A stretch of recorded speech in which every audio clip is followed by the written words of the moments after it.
To our continuing coverage of the unrest in Minnesota. Right now, smoke is still billowing in the sky above Minneapolis after a third night of violent protests.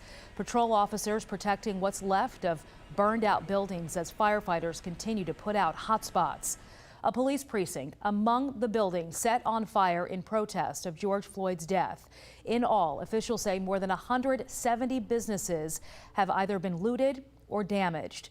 500 National Guard members have been sent to the city to control the crowds. Floyd was killed in police custody on Monday.